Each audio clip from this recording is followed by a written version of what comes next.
খালেদা জিয়া অসুস্থ, তাকে বিদেশে পাঠাও।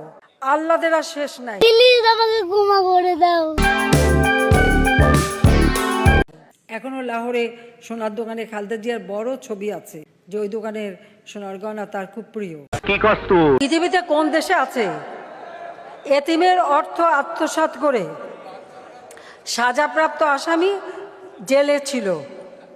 অন্তত আমি এইটুকু দয়া করেছি যে ঠিক আছে, বয়োবৃদ্ধ মানুষ বা অসুস্থ, হাঁটতে চলতে উঠতে বসতে অসুবিধা, শোনা গো আমার, এখন উনি সেজে গুজে মেকআপ নিয়ে একেবারে বুড়ো টুরু একে হাসপাতালে যান। আল্লাহ গো আল্লাহ, কি মিথ্যা কথা বলে! তোর উপর আল্লাহর গজব পড়ুক, তোর যৌবন নষ্ট হয়ে যাক, তোর উপর ঠাটা পড়ুক, শয়তান যা। পিছনে 2জন 3জন করে নমিনেশন, কারণ যে যখন যার কাছে টাকা নিচ্ছে তাই নমিনেশন দিচ্ছে। 1 ভাগ দিতে হচ্ছে লন্ডনে, আর 2 ভাগ দিতে হচ্ছে বাংলাদেশে। তো তারা ইলেকশনে তো জেতার জন্য ইলেকশন করেনি, মনে হচ্ছিল এটাকে একটা বাণিজ্য হিসেবে নিয়েছে তারা। বলো কি, তুমি সত্যি বলছো? হ্যাঁ। সে যে জেলে আছে সে তো বেশ ভালো রাজার হালে আছে, জেলখানা থেকে আনছে হাসপাতালে, তার জন্য আবার মেড সার্ভেন্ট দেওয়া হয়েছে। পৃথিবীতে শুনে সাজাপ্রাপ্ত আসামির জন্য আবার কাজের বুয়া থাকে, বলতে পারবো না। আমরা তার সাজাটা স্থগিত করে তাকে বাড়িতে থাকার সুযোগটা দিয়েছি, মানবিক কারণেই দিয়েছি। বিএনপি যদি বেশি বাড়াবাড়ি করলে আবার জেলে পাঠিয়ে দেবো। কি বলছিস তুই? আরে বেটা, তোর যদি সাহস থাকে তো বাংলাদেশে ফিরায়, আমরা একটু দেখি।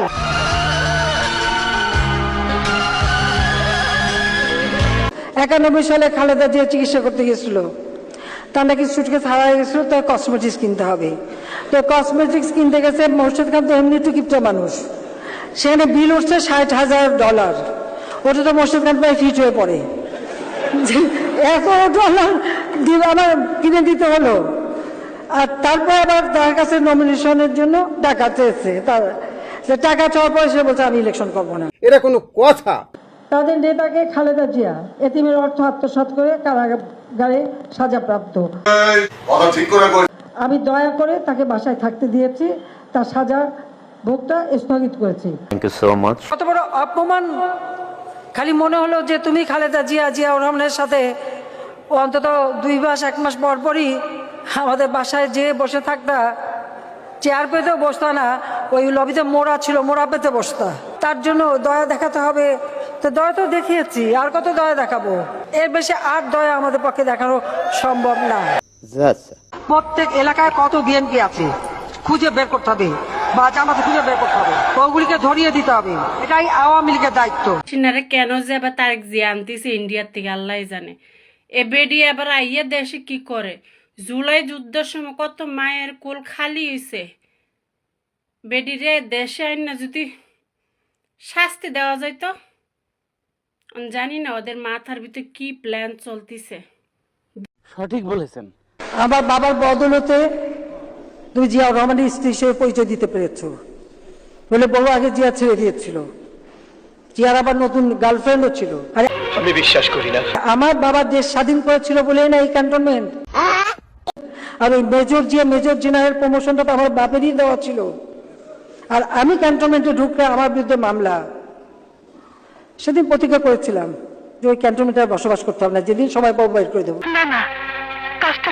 বাংলাদেশ আমাদের দেশ, এদেশ আমার বাবা স্বাধীন করে দিয়ে গেছে, তাতে আমার বাল ছেঁড়া গেল। এদেশের মানুষের ভাগ্য পরিবর্তন করা, কল্যাণ করা, এটাকে আমরা দায়িত্ব হিসেবে নিয়েছি।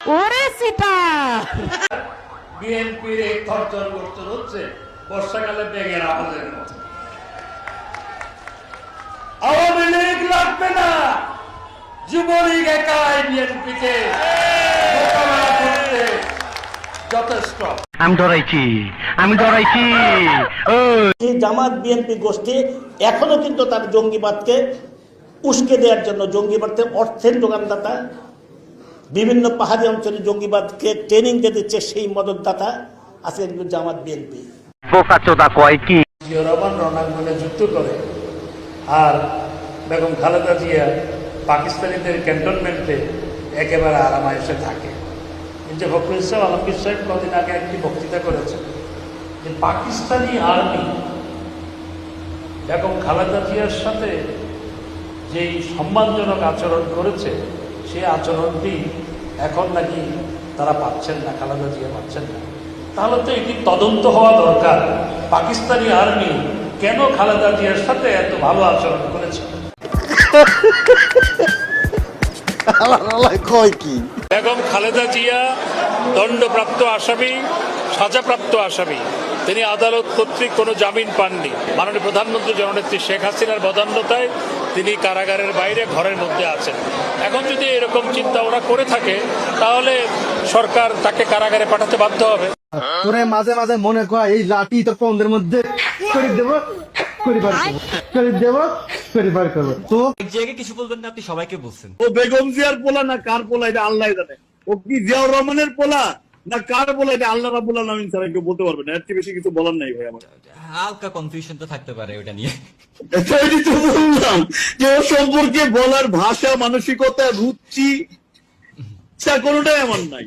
এটা বাংলাদেশে আসলে শোনেন ভাই, আমার খুব ইচ্ছা ওর কানে কপালে একটা চটকানা যেমন আর্মিরা দিছিল না, হ্যাঁ, ওর পাশায় লাঠি দিয়ে ভাড়া দিছিল না, মনে আছে? ওর কিন্তু মাজা রাখা, ও সোজা রাখতে পারে না। আমাদের সব সময় শহীদ প্রেসিডেন্ট জিয়াউর রহমানের সেই উক্তি মনে রাখা দরকার, ব্যক্তির চেয়ে দল বড়, দলের চেয়ে দেশ। আমার মনে হয় আওয়ামী লীগ সাপের থেকে কোনো অংশে কম নয়, এরা একদম সাপ। তাই আপনারা ওজা হয়ে আর ছাড়তে যাবেন না, এখন হয়ে সাপ যাতে দংশন করতে না পারে সেই জন্য আপনারা সতর্ক থেকে সেইভাবে কাজ করবেন। আপনাদের সকলকে ধন্যবাদ। আবার নিশ্চয়ই দেখা হবে যদি আমরা সবাই সুস্থ থাকি, জীবিত থাকি।